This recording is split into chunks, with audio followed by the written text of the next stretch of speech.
Bullies picked on the new black girl. Big mistake.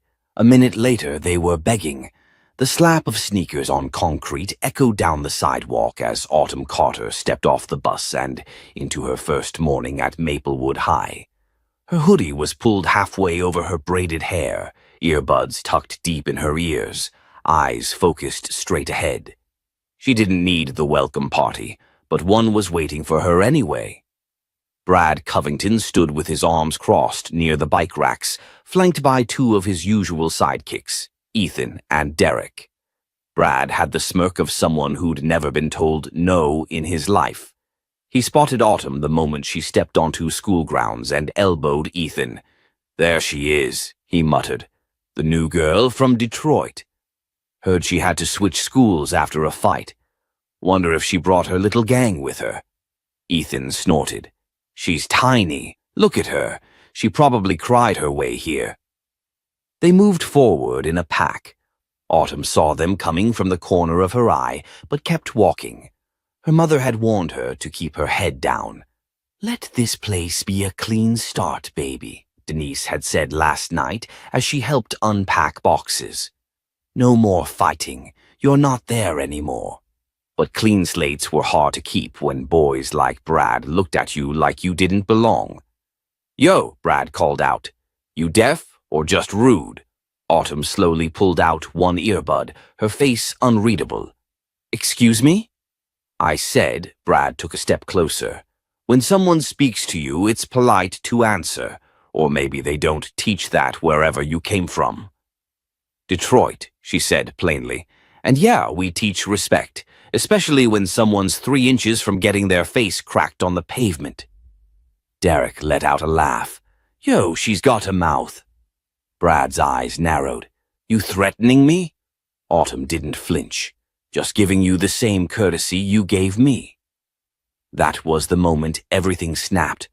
Brad lunged, going for her shoulder. It was meant to intimidate, not hurt. He wasn't dumb enough to hit a girl on school grounds, not yet, but he didn't get the chance. In a blink, Autumn grabbed his wrist, twisted, and sent him spinning off balance. He stumbled back into Ethan, who cursed and shoved forward. Derek tried to swing wide from the side.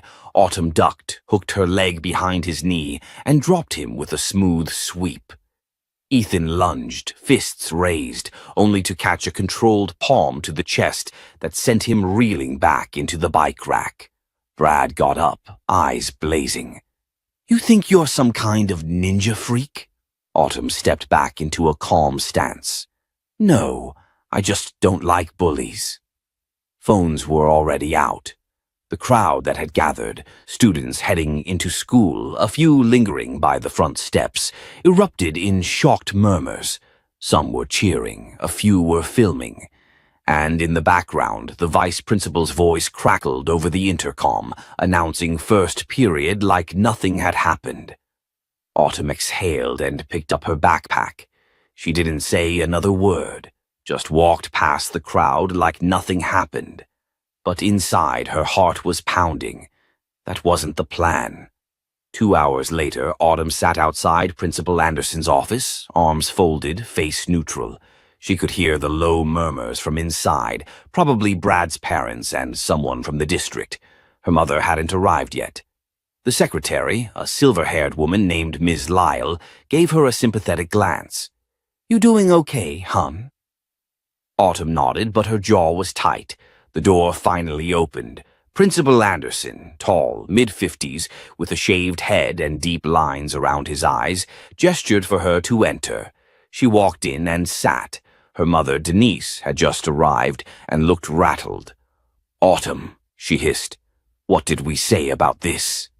"It wasn't my fault," Autumn said calmly. Mr. Anderson raised a hand. "Let's get the facts first." Brad's father, a broad-chested man in a tailored suit, stood near the window. His expression was pure contempt. "That girl assaulted my son and 2 other boys in broad daylight," he snapped. "They could have been seriously injured."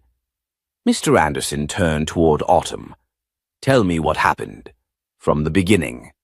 She did, without exaggeration, without heat. Just the facts. When she finished, Mr. Anderson rubbed his temple. "We've reviewed the footage from student phones. It aligns with your version of events. You acted in self-defense." Mr. Covington sputtered. "Self-defense? She took down 3 boys like she's trained for combat." Autumn met his eyes. "Because I am." The room fell quiet. "I used to compete in youth MMA circuits." She added, "But I stopped after some things happened. I didn't want to be that girl anymore. I just wanted to blend in." "But you didn't run," Denise said softly. Autumn's eyes didn't leave Mr. Covington's. "Not this time." Principal Anderson leaned back in his chair. "There will be no punishment. However, I will be requesting a review of our student code of conduct regarding harassment. And, Mr. Covington, I suggest you speak to your son about respect." Brad's father stood abruptly. "This isn't over." "No," Anderson agreed, "but it should be." When he left, slamming the door behind him, Denise looked at her daughter and sighed. "I told you not to draw attention." "I know, Mama," Autumn replied, "but what was I supposed to do? Let him grab me?" Denise shook her head, but not in disappointment. There was pride hidden beneath the worry. "You always had fire," she said. "Guess I should have known it'd follow us here." Later that afternoon, as Autumn walked to her locker, something unexpected happened. A girl approached her. Short, Latina, maybe a sophomore. "Hey, I'm Riley. That thing you did, that was badass." Autumn blinked. "Thanks?" "Seriously. Some of us have been dealing with Brad and his crew for months. No one ever stood up to them like that. You made them look stupid. It was beautiful." More students started approaching. Some offered high fives. Others whispered, "You good?" Or "That was amazing." One girl, tiny, with bruises barely hidden under her sleeve, asked quietly, "Could you maybe teach me how to do that? You know, defend myself." Autumn hesitated, then nodded. "Yeah," she said. "Yeah, I could." In her heart, she knew this was the beginning of something much bigger than she planned. And maybe, just maybe, her fighting days weren't behind her after all. Not if it meant protecting those who couldn't protect themselves. Not if it meant making sure no one had to walk through those school gates in fear ever again. It had only been 3 days since the incident at the bike racks, but Autumn Carter already felt the shift. Not just the way people looked at her in the hallways, wide-eyed, whispering, or the subtle nods from kids she didn't even know. It was deeper than that. It was the way some students walked straighter now, like her presence gave them permission to hold their heads a little higher. Still, not everyone was cheering her on. As she made her way to the cafeteria, she could feel the eyes of the administration on her. Mr. Reed, the assistant principal, seemed to hover near her classes more than necessary. Even some teachers had started giving her that look, the one that said, "We're watching you," as if her calmness was a performance and not who she truly was. She slid into a seat at the edge of the cafeteria, away from the crowd. Jessica Morales, the girl who'd approached her the day before, soon plopped down beside her with a tray of pizza and fries. "You know people are calling you the ghost now?" Jessica grinned, biting into a fry. "Like, because you just appeared out of nowhere and made 3 dudes disappear in a minute."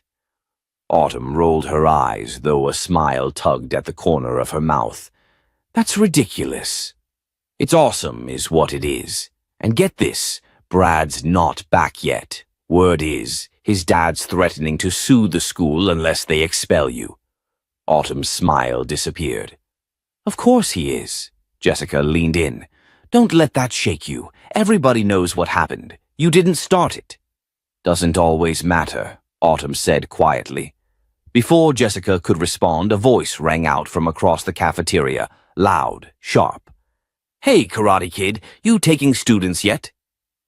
All heads turned. It was Shane Hollister, a varsity linebacker with a mean streak and a mouth to match. He stood with his arms folded near the lunch line, grinning like he was holding court. "Because my little sister could use some help," he went on, loud enough for the room to hear. "She's 6. Probably would have done a cleaner job than what you pulled." Laughter broke out at a few tables. Jessica stiffened. Autumn didn't move. Then she stood, walked slowly over to Shane's table, and looked him dead in the eye. "You think this is a joke?" Shane shrugged. "I think you got lucky. Brad wasn't ready. Maybe next time." "I don't care about Brad," Autumn interrupted, her voice low but steady. "But I'm telling you now, if you ever come at me sideways again, with jokes or threats or whatever that was, I won't be as polite next time." The table fell silent. Shane opened his mouth, then thought better of it. Autumn turned and walked back to her seat. Jessica let out a breath. "Okay," she whispered. "That was maybe even cooler than the biker rack thing." Autumn sat down, but her stomach was tight. She could feel it building. The backlash. It was only a matter of time before someone tried something worse, and she was right. That evening, as she walked home down an old residential street lined with bare trees and flickering street lamps, a black SUV slowly pulled up alongside her. She stopped. The tinted window rolled down. It was Brad's father. "Miss Carter," he said coolly. "Care to step in and talk?" Autumn's jaw clenched. "No, thank you." He smiled, but it didn't reach his eyes. "You're making quite the name for yourself. I hope you understand the position you've put this school and my family in. I defended myself. If your son wants a different outcome next time, maybe he should start by not attacking girls at 8 a.m. He chuckled bitterly. "You're bold, but bold doesn't mean untouchable. Not in this town." He drove off. Autumn didn't breathe for several seconds. Her hands were shaking, but her spine stayed straight. She'd been threatened before. Back in Detroit after her last tournament, there had been whispers. A girl that good, that fast, couldn't possibly be clean, couldn't possibly be normal. Her mother had pulled her from competition after a fight turned into a brawl outside the ring. But this was different. This wasn't just about fists. It was about power, about who got to be believed and who was expected to stay quiet. When she got home, her mom was waiting by the door. "Principal called me," Denise said. "Told me the Covingtons are pushing hard. Said you escalated something today in the cafeteria." "He tried to humiliate me. I didn't touch him." Denise pressed her lips together. "They don't care about the truth, Autumn. They care about optics, reputation." Autumn looked at her mom, eyes shining. "So what do I do? Stay quiet? Let them bury me?" "No," Denise said softly. "You stay smart." The next day, Autumn sat alone again at lunch. But this time, a new figure approached. Coach Darnell, head of the school wrestling team, dropped into the seat across from her. He was in his 40s, built like a truck, and rarely smiled. "You really trained under Leon Davis?" he asked. Autumn looked up, surprised. "You know him?" "I was at Nationals when he took that belt in 2004. You moved here from his gym?" "I used to compete under his camp. Not anymore." He studied her. "Kids talk. I watched the footage. You're the real deal." Autumn nodded slowly. "You ever thought about starting a self-defense group? Informal, after school. Not sanctioned yet, but if it picks up, I could help you get approval." She blinked. "Why would you help me?" He glanced around the cafeteria. "Because I've been here long enough to know when a school needs a shift. You might be that shift." Autumn hesitated. "I don't want this to turn into a spectacle." "It already is," he said. "You can either let the story be written about you, or write it yourself." That night, Autumn sat in her room staring at the ceiling. For the first time in months, she didn't feel like she was running from something. She felt like she might be running toward it, and for the first time, that didn't scare her. Not one bit. The gym was silent except for the rhythmic thud of fists against a heavy bag. Autumn moved like a metronome, each strike measured, precise, and powerful. Sweat ran down her brow, but her eyes stayed locked on the leather. She wasn't just training. She was sharpening. After what happened with Brad, after the encounter with his father, and after Shane's cafeteria mockery, she knew things were shifting. and the storm was coming fast. Across the room, Coach Darnell leaned on the wall, arms crossed, observing quietly. He'd opened the weight room early for her. No questions, no speeches, just respect. And that was rare in this town. "You're holding back," he finally said. Autumn stopped. Her shoulders rose and fell with her breath. "I'm being careful." Careful's how people like Brad end up thinking they can win. You want to stay safe, you play smart, but you don't ever dim your fire to make people comfortable. Autumn grabbed a towel and sat on the bench. "Coach, why are you really helping me?" He looked at her for a long moment. "Because I've seen girls like you come and go. Strong, brilliant. But this system, it eats kids like you. You're not the first black girl to walk into this school and threaten the status quo. You might be the first who can actually survive it." Autumn didn't respond. She didn't have to. The silence between them said enough. But while she was gaining power in the gym, outside those walls, the game was changing. At lunchtime that day, whispers followed her like shadows.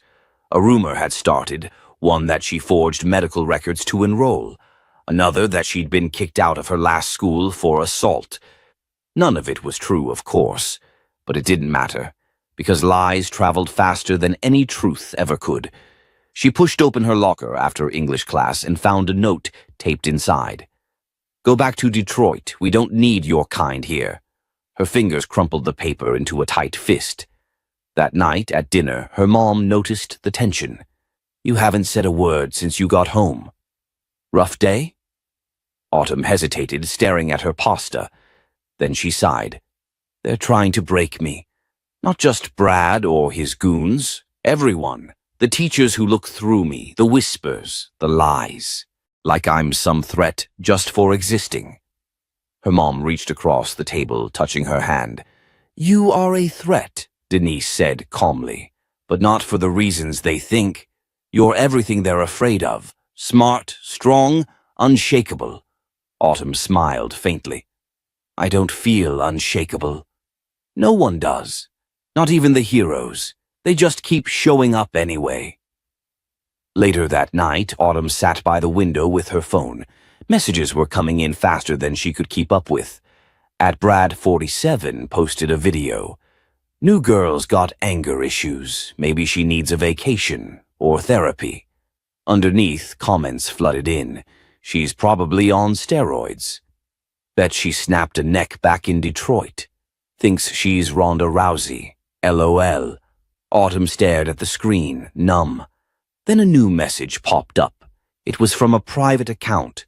No profile pic, just one sentence.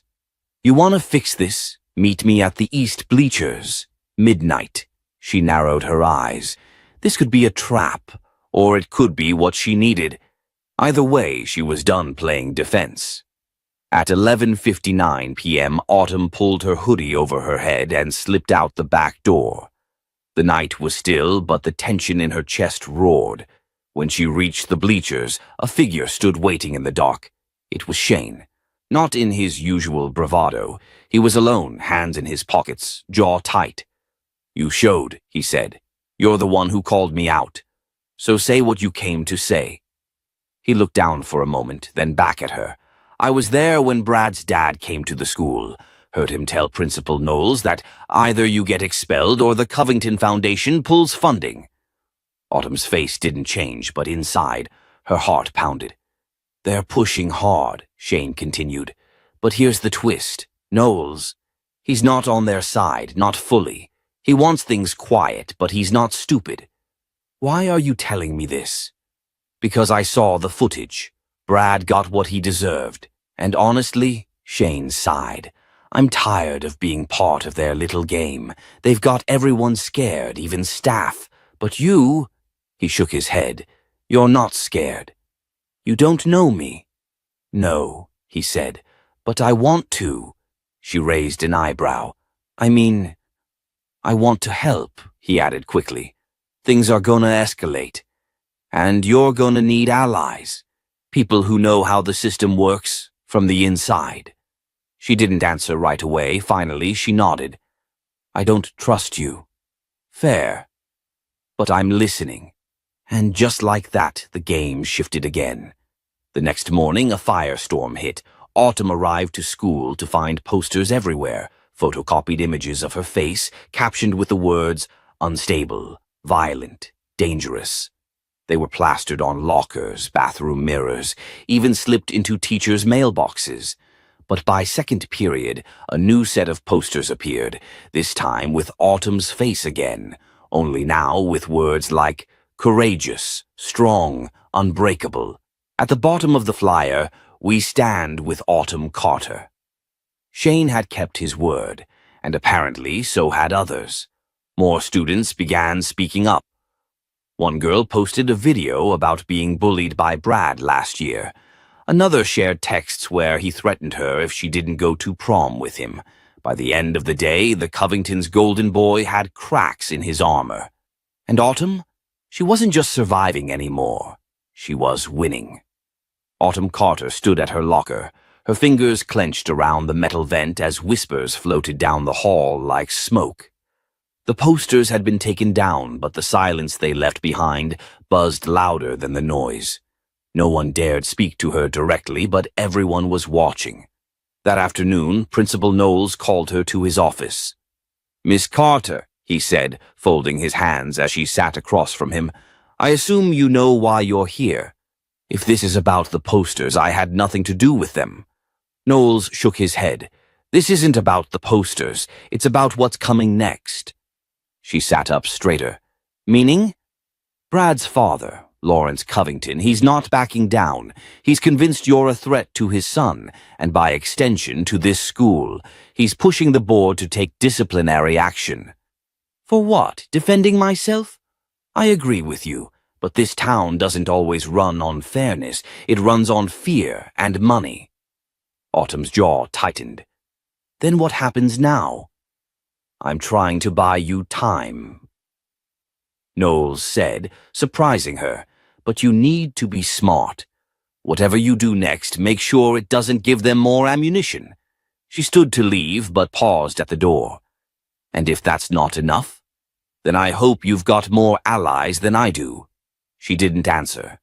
Later that evening, Autumn and Shane sat under the bleachers behind the field. The fall air was crisp, and the distant sounds of football practice echoed like an old war song. "Why are you really helping me?" she asked, watching the sky dim. "I used to be like them," Shane admitted. "Not just Brad. I laughed at the jokes, ignored the stuff I should have stood up to. I thought if I stayed quiet, I was safe. But when you punched him that day, it woke something up. You realize this doesn't make us friends. I'm not asking for friendship, just a shot to do the right thing. Finally." She let the silence settle, then nodded once. "I need information," she said, "about Lawrence Covington, why he's going so hard." Shane thought for a moment. "His foundation sponsors the entire school district, athletics, scholarships, even the cafeteria contracts. If he thinks someone's threatening that control, he'll burn it all down just to prove a point." "He's afraid," Autumn said. "That's good." Shane raised an eyebrow. "You think he's afraid of you?" "I think he's afraid of what I represent, a girl who fights back." The next day, things exploded. Brad walked into school with a fresh bruise under his left eye and a smug grin on his face. "You're done," he whispered as he passed Autumn in the hallway. "You'll wish you never stepped foot in this town." During fourth period, an announcement came over the intercom. "All students, please report to the auditorium for a mandatory assembly." The lights dimmed as Principal Knowles stepped onto the stage. "As many of you know," he began, "recent events have put our school under considerable scrutiny. Allegations of bullying, retaliation, and inappropriate behavior have surfaced." Autumn sat in the center row, her chest tight. "In response," Knowles continued, "the school board has requested a review of these incidents. Until then, the following students are being placed under investigation and temporary suspension." A murmur swept the room. Bradley Covington, Tyler McCree, Marcus Henderson. Gasps echoed as the boys stood, red-faced and furious. Autumn turned slowly toward Shane, who sat a few rows back. He gave her a subtle nod. After the assembly, chaos erupted in the hallways. Brad cornered Shane near the gym. "You little snitch," he growled. "You think this changes anything?" "I didn't snitch," Shane said calmly. "I told the truth." "Big difference. You don't know what you've started." "Neither do you." Meanwhile, Autumn found herself pulled aside by Mrs. Langston, the AP English teacher known for her sharp tongue and a sharper memory. "Autumn," she said, her voice low. "Word is you're not just some tough girl from Detroit." Autumn didn't flinch. "You hear a lot of words in this place." Langston smiled knowingly. "Be careful. When people start seeing you as a threat, they don't just fight you, they try to erase you. What would you do?" "Me?" Langston chuckled. "I'd give them a reason to remember my name." That night, Autumn couldn't sleep. She opened her laptop and began writing. Not an essay, not a speech, but a letter. A statement, her story. She wrote about being followed in the halls, having her food dumped, being humiliated in front of a crowd. She wrote about the power dynamics, the silence from staff, the whispers of corruption. And then she told the part no one knew. "I am a national youth MMA champion. I trained for years not to fight, but to never be a victim again. I didn't come here to cause trouble, but I won't apologize for surviving it." She posted it anonymously to the school's online forum and closed the laptop. By morning, the letter had gone viral. Students shared it. Teachers whispered about it. Even the news picked it up. But what Autumn hadn't expected was what happened next. During lunch, a girl named Jada, quiet, invisible to most, stood up in the cafeteria and raised her phone. "This is my story," she said. "Last year, I told the counselor Brad followed me home. She told me to stop dressing provocatively. She never filed a report." Then another student stood, and another. One by one, they began to speak. By the time Autumn walked out of the cafeteria, her hands were shaking, not with fear, but with fire. This wasn't just her battle anymore. It was a reckoning. The day after Autumn's letter went viral, Lincoln High didn't feel like the same place. There was a crackle in the air, like the moment before a thunderstorm hits.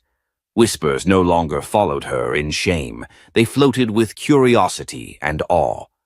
And most importantly, people were talking. Not just about her, but about everything that had been bubbling beneath the surface for years. But not everyone was impressed. By third period, Lawrence Covington stormed into the school with his silk tie whipping behind him like a flag of war. He bypassed the front desk, burst into Principal Knowles' office, and slammed the door so hard that the glass rattled. "My son is being persecuted," he snarled, "and your school is about to pay the price." Knowles didn't flinch. "Brad is under investigation, Mr. Covington, for multiple credible accusations. From some anonymous girl who thinks she's better than everyone. From a dozen students, all independent, all aligning. You know who I am, what I fund, what I control. You know what happens if you don't make this go away?" Knowles leaned back in his chair, steady. "Then maybe it's time you ask yourself what happens if I don't." Outside, Autumn had been summoned to the counselor's office, not by request, but demand. Ms. Tannen stood waiting, stiff like she was trying to pretend this meeting was standard procedure. "Have a seat, Autumn." She did. "I understand you've been expressing some concerns lately." Autumn tilted her head. "Concerns? Or the truth?" Tannen sighed. "What you wrote has caused quite a stir. Parents are calling, reporters are sniffing around, and the board, well, they're not happy. With me? With the school, but you're the lightning rod." Autumn didn't blink. "I'm not afraid of lightning." "Let me be clear," Tannen continued. "If this escalates further, it could affect your academic record, your eligibility for scholarships, college admissions." So I should stay silent so they don't mess with my future? I'm saying be careful how you proceed. Autumn stood. You're not worried about my future. You're worried about your job. And she walked out, heart pounding but steady. Later that day, as she was leaving her last class, Shane caught up to her.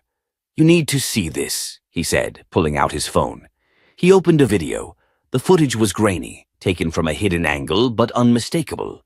Brad and his friends standing behind the gym, circling a smaller student. Isaiah Miller, a freshman. One of the boys shoved him. Brad laughed and pushed him again. Then a punch. The kid stumbled to the ground. Laughter. Autumn stared at the screen, her fists tightening. When was this? Last week. Someone just sent it to me. Said they were too scared to go public. We're not waiting. We take it to the board. And the media. Shane hesitated. Are you sure? It could blow everything up. Good, Autumn said. Let it explode. They arranged a meeting that night in the public library's back room. Shane, Autumn, and 6 other students who had either witnessed or experienced harassment. Each had a story. Each had stayed silent until now. I watched Brad pour soda into my locker, said Chelsea, a junior. Every day for 3 weeks. I told the assistant principal. Nothing happened. Tyler followed me home, added Marcus. Said if I told anyone, he'd ruin my life. I believed him. I don't even care if he gets expelled, said Isaiah quietly. I just want it to stop. Autumn stood. Her voice was calm, but her words cut sharp. This isn't just about me anymore, or Brad.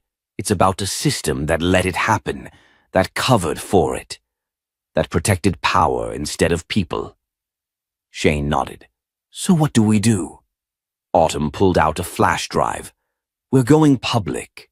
Tonight. They uploaded everything, the videos, the testimonials, the letter, to a website Shane built. They named it Truth at Lincoln. By midnight, it had 1,000 hits. By morning, the town was on fire. Brad's father held a press conference outside the district office. He wore a navy suit and a righteous scowl.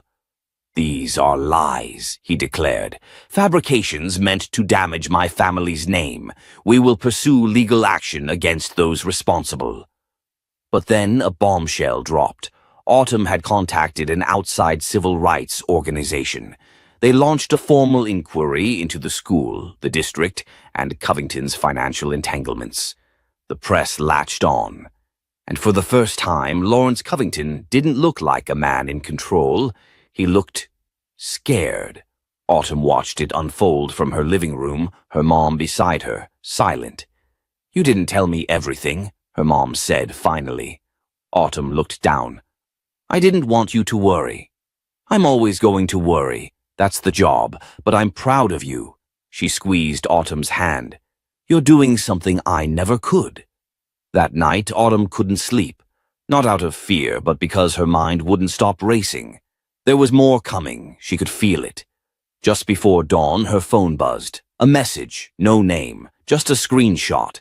A hidden email thread between school officials discussing how to handle the Autumn Carter situation. Her name, her records, a quiet suggestion to transfer her out for her own safety. It hit her like ice. They weren't done. The system was still fighting back. And now it was personal. Autumn didn't blink as the email thread glared back at her. The words danced between lines of polished bureaucracy, but their meaning screamed loud and clear. They wanted her out, not for her protection, but to protect themselves. She forwarded the screenshot to Shane with a single line, "We're not done." By first bell, the tension at Lincoln High had escalated to something almost physical. Students checked their phones every 5 minutes, group chats exploded with theories, and teachers, normally chatty, now walked halls tight-lipped and nervous. Shane met Autumn at her locker, his brows knitted tight. You saw the email? I did. Looks like I've officially gone from nuisance to threat. He exhaled. We need to show the school board this, publicly. Make it impossible for them to pretend they didn't know. Autumn didn't hesitate. And I want to do it at the town hall, tomorrow night. Are you serious? That's live streamed. Everyone will be watching. Exactly. For the next 24 hours, she worked like a machine, drafting a speech, compiling evidence, coordinating with the students who'd share their stories. A few parents even reached out, quietly offering support. One of them, Mrs. Nguyen, offered her a ride and stood ready to testify about how her son had been ignored after reporting bullying months ago. And then came the surprise. Just hours before the town hall, Autumn received a message request from an unknown number. At first, she thought it was another threat. But the message simply read, "I need to talk. Please. I messed up." Brad. She stared at it for a long moment. Shane, standing beside her, shook his head. "Don't trust him." "I don't, but I want to hear what he has to say." They met in the back lot behind the gym, same place where Brad used to corner kids without cameras around. Now it was different. He waited alone, hands in pockets, shoulders hunched. He didn't look cocky anymore. He looked lost. "I didn't know it would go this far," he said, his voice hoarse. "You mean when you shoved Isaiah into a wall? Or when you dumped soup on me in front of the whole cafeteria?" Autumn's voice was calm, but sharp enough to draw blood. He flinched. "I thought it was just how things worked. You mess with people before they mess with you. You picked your targets, Brad. You didn't touch the football captain or anyone your daddy liked." He looked down. "I saw the site, the videos, the stories. I didn't know half of it. I'm not asking for forgiveness. I don't want this to be who I am forever." Autumn crossed her arms. "Then you've got work to do, real work, not performative apologies." He hesitated. "Can I come to the town hall tomorrow? Say something?" She considered it. "That's not up to me, but if you show up, you better be ready to own everything." Brad nodded. For the first time, she saw fear in his eyes, not of her, but of the person he'd been. The next evening, the town hall was standing room only. Parents, teachers, students, reporters, they all packed into the old auditorium like they were waiting for a verdict. The school board sat stiff at the long table in front, their expressions blank, their hands nervously clasped. Autumn stepped up to the microphone. "My name is Autumn Carter. I'm a junior at Lincoln High, and I've spent the last 3 weeks living through something I wouldn't wish on anyone." She spoke clearly, her voice unwavering. She recounted everything: the bullying, the silence from teachers, the threats, the institutional gaslighting. Then, with a deep breath, she pulled out the printed emails. "These are from your own staff. You knew what was happening. You called me a disruption and planned to transfer the problem. I am not the problem. The system is." A hush fell over the room as Shane queued up the video of Isaiah being assaulted. Audible gasps rippled through the crowd. A woman in the front row covered her mouth. One board member visibly swallowed. Autumn paused. "But I didn't come here just to point fingers. I came here to demand change." She laid out the proposals she and her peers had drafted. A clear anti-harassment policy with real consequences. An anonymous reporting system. Student-led panels to hold the administration accountable. Mandatory sensitivity training. Then came the twist. Brad stood up from the back row, alone. He walked to the mic slowly, eyes down, and when he looked up, he was shaking. "My name is Brad Covington. I'm part of the problem." The room froze. "I bullied students. I used my last name like a shield.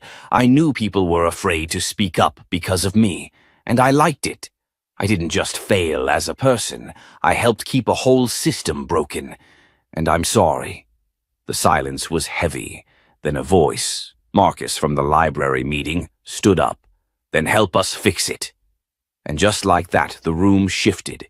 It didn't absolve Brad, but it cracked something. That night, the board adjourned early. They promised to meet in the emergency session. Outside, as reporters swarmed and cameras flashed, Autumn stood quietly by the flagpole. Her mom found her there. You shook the ground tonight. Autumn looked up. It's not over. No, but the ground is moving. And it was, not just for her, but for every student who'd ever felt small. For once, Lincoln High felt like it was listening.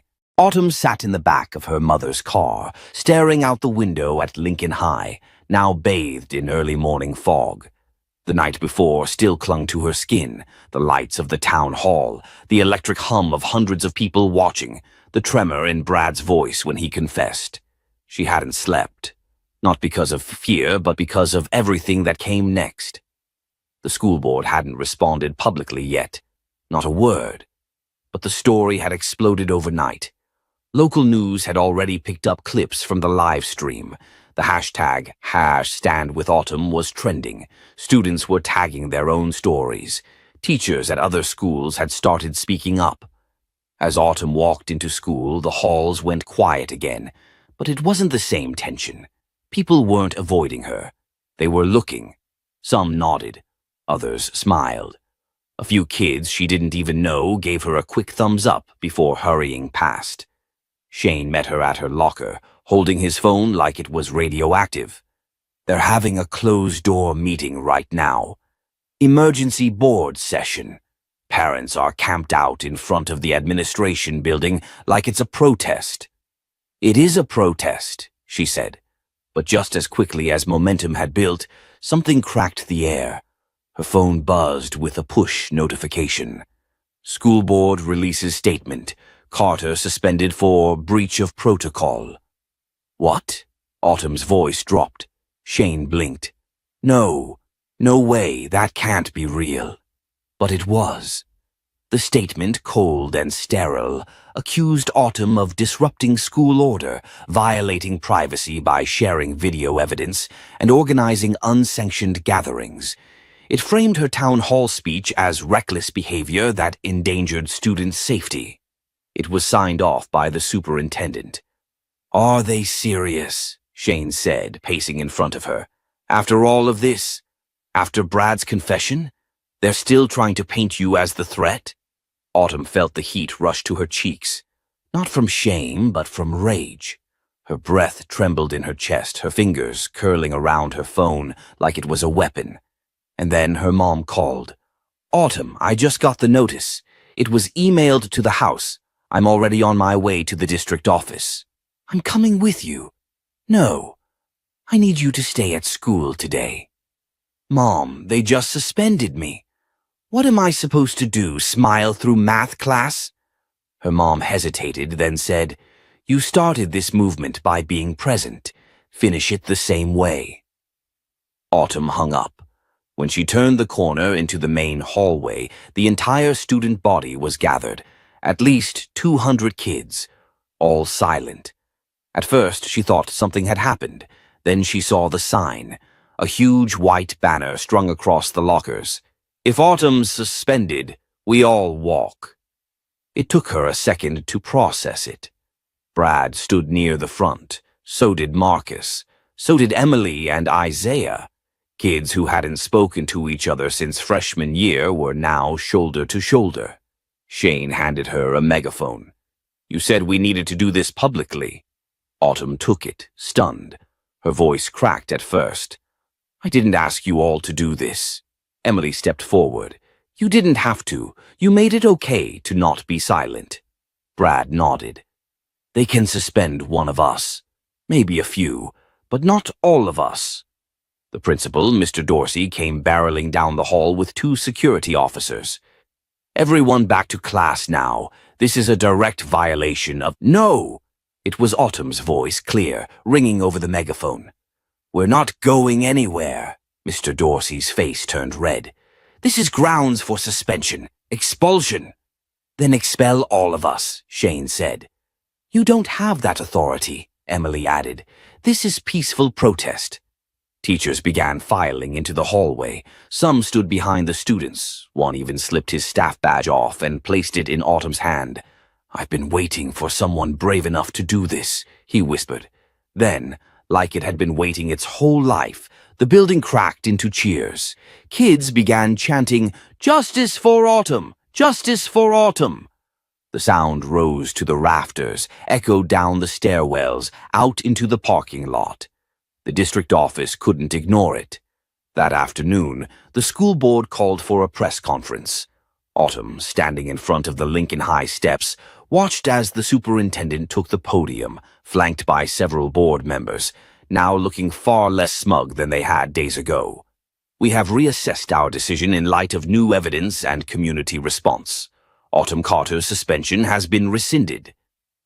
Muted applause from the adults, roars from the students behind her.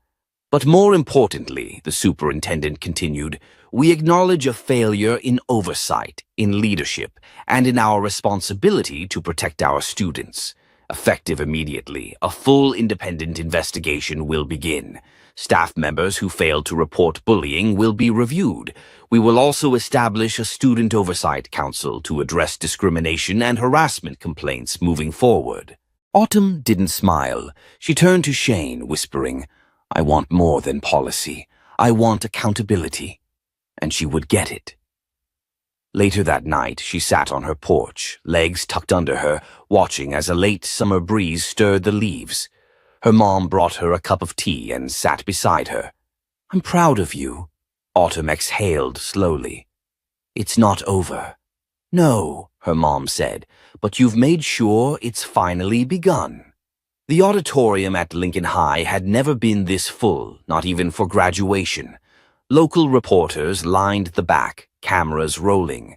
Parents squeezed shoulder to shoulder along the aisles, some still holding protest signs. The school board sat tight-lipped at their long table on stage, trying to maintain composure. And in the center, standing tall under the stage lights, was Autumn Carter. She wore a simple black jacket and jeans, but she might as well have been wearing armor. Her expression was steady, voice clear, and posture unshaken. The same girl who once sat quietly in the corner of the cafeteria was now addressing the entire town. "I never wanted to be the center of this," she began, "but when you're pushed into a corner and told to shrink, sometimes the bravest thing you can do is stand." Her voice echoed through the room. Every eye stayed on her. "I didn't speak up because I wanted attention. I spoke up because I was tired. Tired of being treated like I didn't belong. Tired of pretending to be invisible so I wouldn't be targeted. And tired of watching other kids go through the same thing while the people in charge looked the other way." Autumn paused. "You all heard the recordings. You saw the bruises. You watched Brad admit what he did. But the scariest part, it wasn't the bullying. It was knowing that if I hadn't recorded it, I would have been blamed." Gasps rippled through the crowd. Parents exchanged looks. Teachers stared down at their laps. "But here's the thing," Autumn continued. "This isn't just about me. This school has failed a lot of students. Kids who were told to toughen up. Girls who were told to stop overreacting. Boys who were told to handle it themselves. And students of color who were told to stop playing the race card." She stepped forward. "We're not asking for special treatment. We're asking for fairness, safety, a chance to come to school without fear." Silence blanketed the auditorium. Then, slowly, a single clap. Then another. Then the room erupted. The board couldn't hide anymore. They stood, nodding solemnly. One by one, they stepped up to the mic and promised change. Policies revised, accountability measures installed, anonymous reporting systems, staff retraining, new leadership. And in a twist no one saw coming, Principal Dorsey, who had been silent throughout the chaos, walked up to the stage, turned to the crowd, and spoke. "I failed you," he said. "I failed this school, and for that, I resign." It was the final blow.